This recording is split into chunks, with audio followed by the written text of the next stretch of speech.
We now know the name of the Clark County deputy who shot and killed an off-duty Vancouver police officer after mistaking him for an armed robbery suspect. Deputy Jonathan Feller is now on what's known as critical incident leave. And as more details are released about Saturday's shooting, we are also learning that Feller was involved in another deadly case while on duty.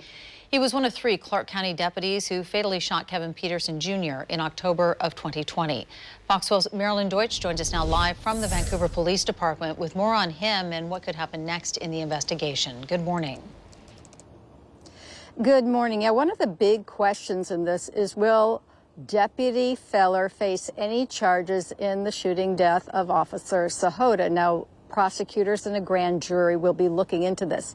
Meantime, we have some new information from court documents, and they show us that Officer Sahota was shot and killed outside his own home after Deputy Feller mistakenly thought Sahota was the suspect. It was a chaotic series of events that started with an armed robbery at a Chevron gas station in Vancouver. That was Saturday night. The Lower Columbia Major Crimes Team says the suspect, 20-year-old Julio Cesar Segura, took off in a stolen car and was pursued by Clark County deputies who used spike strips to stop the stolen car. And those deputies then say Segura got out of the car and took off running, and that's where when he ended up at Officer Sahota's battleground home. Court documents say Officer Sahota grabbed his gun trying to detain the suspect. Instead, Segura, the suspect, stabbed Officer Sahota several times outside the house. The suspect then went inside Sahota's home. Sahota was still outside when deputies arrived, and that's when investigators say Deputy Feller shot Officer Sahota several times with a rifle, killing him. It's a complicated case. We talked to former Clatsop County DA Josh MARQUIS about it. He does not know the particulars, but he is an expert on officer-involved shootings, and he gave us this insight into what Clark County prosecutors will have to consider. Obviously, the big question is whether Deputy Feller will face charges. MARQUIS says based on what's been released publicly, he believes this was just a tragic accident, one where the deputy was reasonable in the use of deadly force.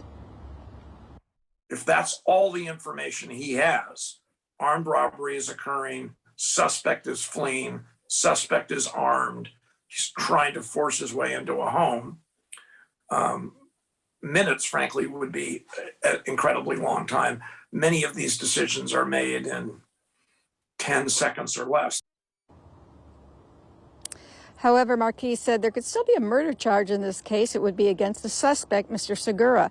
Segura is now charged with attempted murder for stabbing Officer Sahota, but he could face a murder charge because Washington has what's called a felony murder law, and that means a participant in a crime can be charged with murder even if he didn't physically commit the murder. Now, Julio Cesar Segura will be back in court next week. He remains in the Clark County Jail, $5 million bail. Reporting live in Vancouver, MARILYN Deutsch. Good day, Oregon.